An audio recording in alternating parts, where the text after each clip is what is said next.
Morning and welcome to the vlog. This morning we're starting out at the Giant Blue Ring, one of Calgary's most controversial pieces of public art. Has a great social media presence on Twitter, so Giant Blue Ring, funny stuff, but it's much beloved by the biking community just because the pathway here ends here. So I'm starting my ride here, gonna do a loop and have a good time.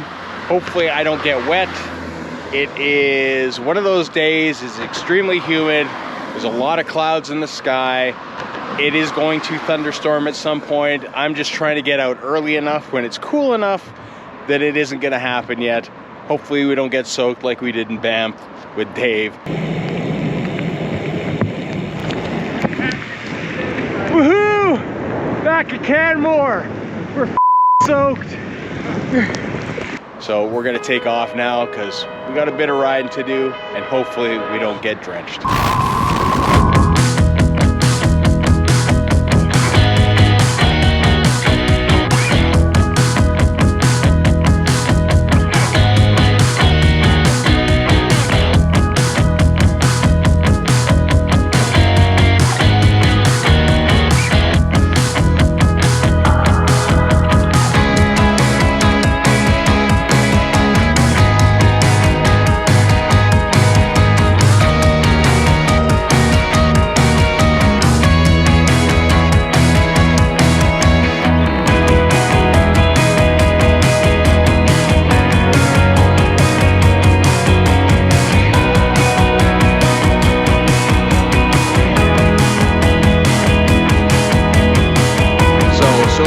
So good on the rain side. It hasn't rained yet.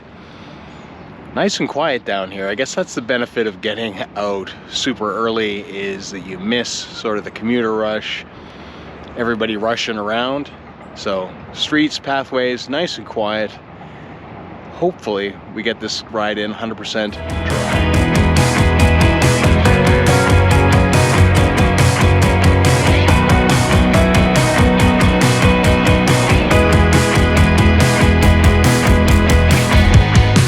So I got the mountain bike back up and running, took it apart yesterday, bled the brakes, got everything running. The bike is super old, but after riding it yesterday, I have to say that it is still a very capable machine. It is just super heavy. I've been on road bikes for so long now, I forgot how heavy that downhill rig was, but I was quickly reminded yesterday. So nice to get that back up and running. It's at that point where it's a little long in the tooth. I might just hang it in the wall.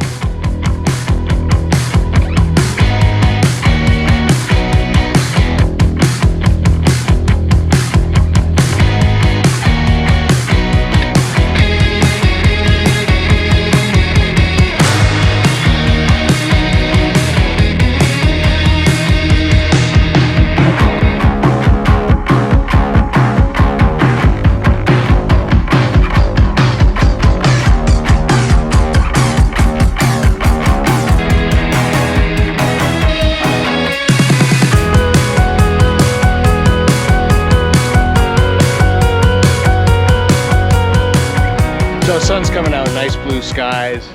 I imagine we're gonna get pummeled with thunderstorms later. I still having problems with the mount. I keep on forgetting to do the lock collar. It dropped off again. I don't know if there's anything there. I did scratch the lens a bit. The GoPro came flying off and just kind of slid across the road. So it's a little scraped up now, which is a little disappointing. Although I will say that these GoPros are better than the older ones where you can actually buy a replacement cover for the front. It's not a big a deal, although I am beating it up a lot more than I have in the past because typically I just threw it on top of the top tube on a Garmin mount and it stayed there, put it in, no problem. This one, at least I can undersling it, use it, carry less cameras, which is good, but I keep on forgetting to do that lock collar, so when I take it off to talk to you guys like this, throw it back on, it's on there with the magnet. As soon as I hit a bump, it's gone. And luckily, knock on wood, it hasn't done anything bad to the bike yet. It just beats up the camera. Last thing I want to do is have it jam in the wheels or something like that. That would be terrible.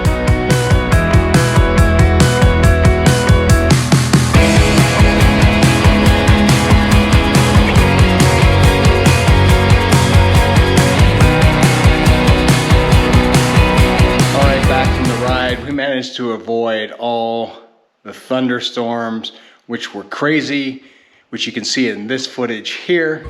It's gonna be thunderstorming on and off, so most of the rides in the next couple weeks will be hit and miss whether you get soaked or not. But just wanted to quickly show you the Santa Cruz Bullet.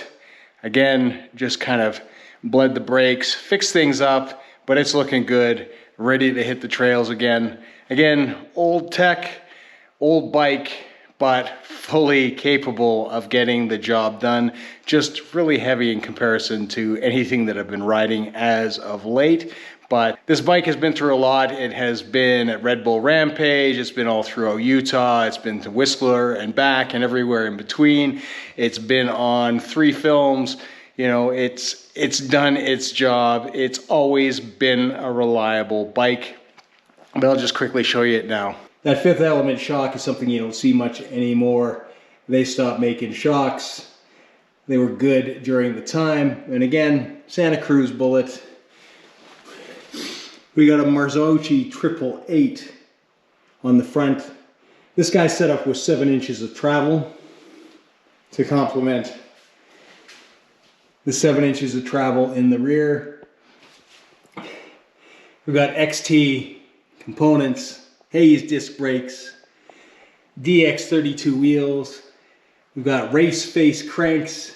That's an E13 chain guide. This guy has been absolutely rock solid for keeping that chain on.